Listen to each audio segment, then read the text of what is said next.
भोला यादव जिंदाबाद जिंदाबाद जिंदाबाद। क्षेत्र संख्या 17 के जनता जिंदाबाद जिंदाबाद जिंदाबाद। क्यों पड़े हो चक्कर में, कोई नहीं है टक्कर में। भोला यादव मत घबराना, तेरे पीछे सारा जमाना।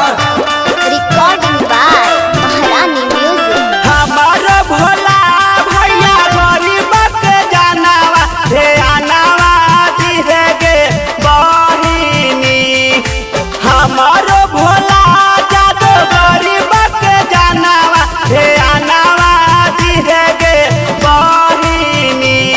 कि अब की चुनावा में इना के जिताई के विजयी बनई है गे बहिनी।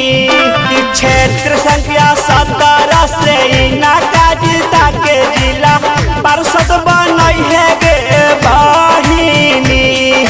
हमारा भोला जादू गरीब के जानवा हे आनावा दिहे गे बहिनी। कि रेला के इंजन छापर बटन दवा के जिला पार्षद बनई है गे बहिनी।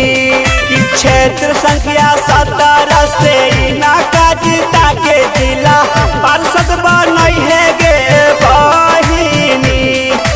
भोला यादव जिंदाबाद जिंदाबाद जिंदाबाद। क्षेत्र संख्या 17 के जनता जिंदाबाद जिंदाबाद जिंदाबाद। क्यों पड़े हो चक्कर में, कोई नहीं है टक्कर में। भोला यादव मत घबराना, तेरे पीछे सारा जमाना।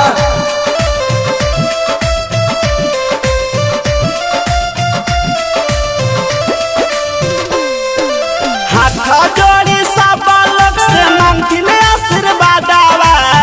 कृपा बनई है गे बहिनी। हाथ जोड़ी सब